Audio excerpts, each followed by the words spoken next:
Hello everyone, I'm GianArginel. Welcome to my channel and welcome here in my humble craft room, guys. But before everything else, guys, I would like to take this opportunity to thank every one of you who watched my extreme craft room makeover video. It is so far the most viewed video here in my channel, and thank you so much for all of the heartwarming comments and for all of the subscribers that believes me on this very early stage here in my channel. I have no words to say but thank you so much for all of the love and trust that you give to me. Every single like, comment, and view means so much to me. And if you want to see my extreme craft room makeover video, I will put a link down below, guys, so you can watch it as well. But then for today's video, guys, I'm so genuinely excited because for today's video, I'm going to share to you our family's devotion that we have almost done for about 30 years. And that is dressing up our Santo Nino. Every time the Feast of Tondo is coming, and that is on every third Saturday and Sunday of January, my mother and my grandmother create a brand new dress for our Santo Nino. We attended the procession of our patron church and also create a very beautiful flower arrangement float for our Santo Nino. We fill it up with ferns and all sorts of flowers, and it's so beautiful and it smells so good too. And at the evening, we have a small gathering in our house. We eat together, and after that, we pray and thank God for a very fruitful year. We also disassemble all of the flower arrangement and give it to all of our neighbors. And it is such a very amazing childhood experience that I always remember.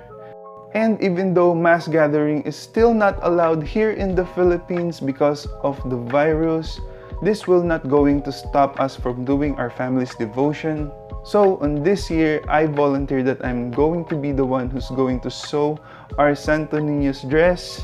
So I'm thinking that might as well document this process on how I'm going to do this. But a little disclaimer, guys, I'm not a tailor or an expert when it comes to sewing, and all of the things that I'm going to show to you is my personal process and not the proper way on how I'm going to, or not the proper way that I'm going to do this, or not the proper way that it should be done, should I say?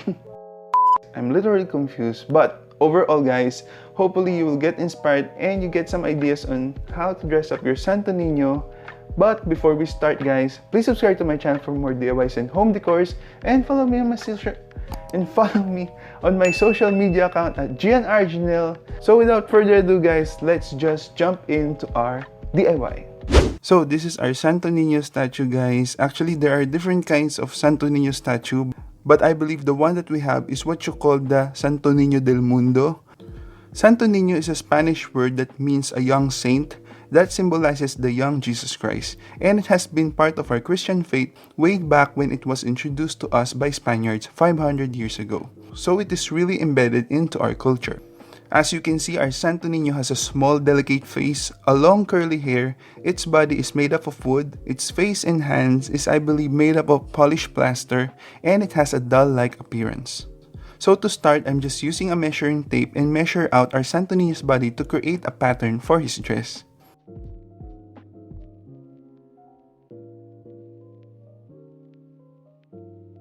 So this might be a little weird, guys, but honestly, my mom never had a pattern on creating our Santo Nino's dress, guys. She's just using our Santo Nino's old dress as a reference to trace another pattern for the dress. And for 30 years, that's how she do it. She's just basically eyeballing it all off. And for me, that's totally okay. My mom doesn't have any formal background in tailoring, and so do I. And for 30 years that she's been doing that, I could say that she is expert in winging this all off. So these are the patterns that I have created. It's basically the long sleeve and the pants for our Santo Nino. So the fabric that I'm going to use in this dress is this synthetic white silk. My mom have tried many variations of colors throughout the years, but the one that really stand out the most, and every time our Santo Nino wears it, we heard a lot of compliment to other people, and this is the white. Unlike the traditional red and green color that everyone chooses when creating a dress for their Santo Nino, our family really opted for this white silk. White is just so nice to look at, and it really looks so clean and bright.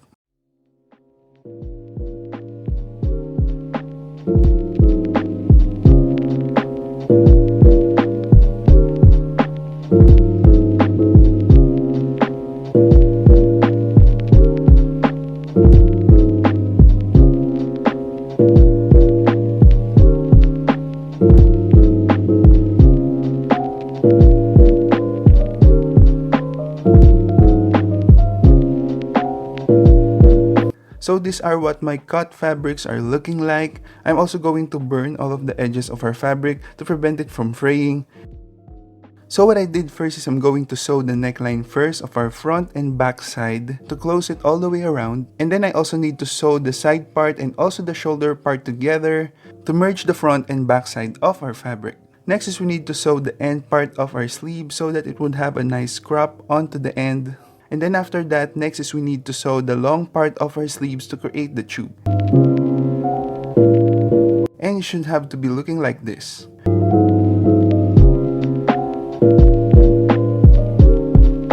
Next, we need to attach the sleeves and the body together, making sure that they're all lined up, just like shown here. I would also highly suggest to pin your fabric so it won't move, especially when you're attaching the sleeves onto the body. You can also cut the excess fabric that is sticking out if it's necessary, and that is totally alright guys. That is why you should always add some more on your measurements, and that is because of these kinds of instances that you need to crop some sections off. And then lastly, I'm going to sew the bottom end of our piece. I also give its final ironing, and our long sleeve is essentially complete. Next up guys is we're now going to create the pants. So unlike when you're sewing a typical pants, because you're dressing up a Santo Nino that has a feet that is stationary on a pedestal, we need to have a slit onto the both side of the pants. It's a little bit hard to explain now, but you will see what I mean later. So to start, I'm just going to sew the both ends of the pants with just a simple machine stitch, which I believe this is what you call the inseam or the crotch depth. I believe this is what it's called. And it's really hard to explain the part, but basically you must end up attaching them in centered with each other just like shown.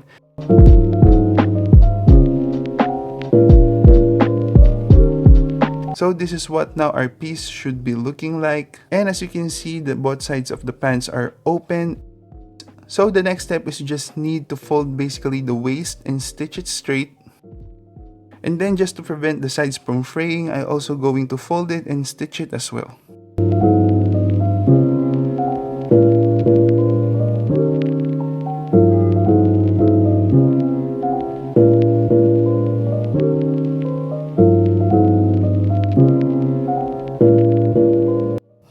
So now that we have created our long sleeve and pants, I'm going to add this feather boa for an added bedazzle.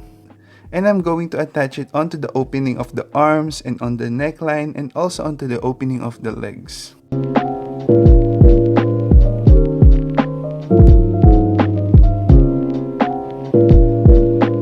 And after that, I just go ahead and fit the dress onto our Santo Nino.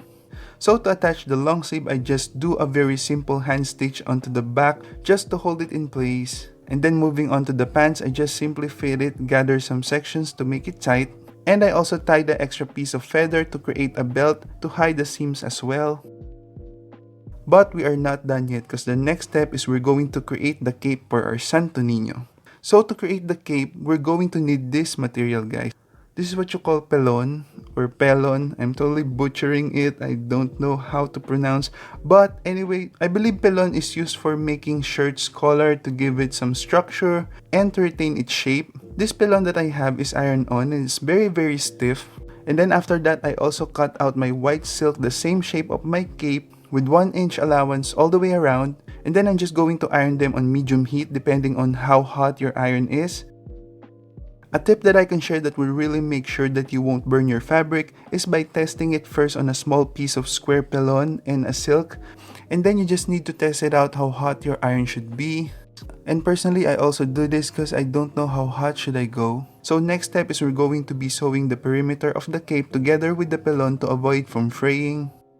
Next step guys is we're going to add this decorative decals that has a Victorian design.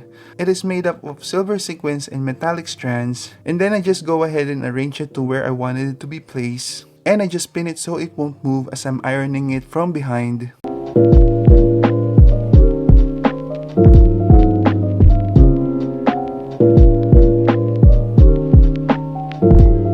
I'm also going to add these decorative decals onto the back side as well to continue the design all the way around.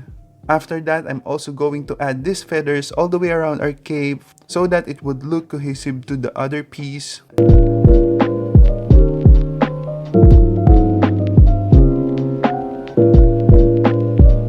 And then I also cut 2 pieces of this feather boa that is about 6 inches. And then I'm just going to attach this onto the center on this straight edge. This will going to be basically the neck attachment of our cape. Next is we need to create a hat for our Santo Nino. Actually, our Santo Nino has a crown, but unfortunately it got lost on a procession, and since then we haven't get any replacement, so we just opted for a hat instead. I just cut out some circle that for me I think is on the right size for our Santo Nino. Next, I'm going to create a smaller circle in the middle of our circle that we did. This should be a little bit smaller compared to the crown area so that the head will not shoot all the way inside to the circle. So now that I have already cut out our pilon the same size on what our pattern is, I just go ahead and iron this onto our silk.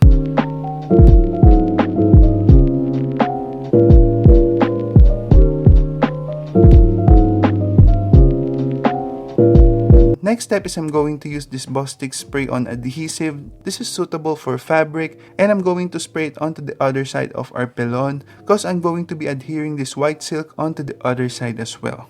Honestly guys, if I'm going to do this again, I would just create a pair of pilon and sandwich them together. On that way, I'm going to have a more stronger hat. Because the spray adhesive makes the fabric a little bit darker, but this is not obvious unless you really stare at it. So I think this is just fine for now.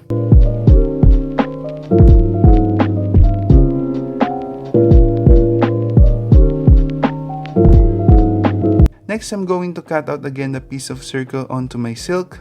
This should be a few centimeters bigger than our crown. After that, using my needle and thread, I'm just going to create a loose running stitch all the way around our circle. And then after that, I'm just going to attach this piece onto the top of the circle disc that we have created with some hot glue.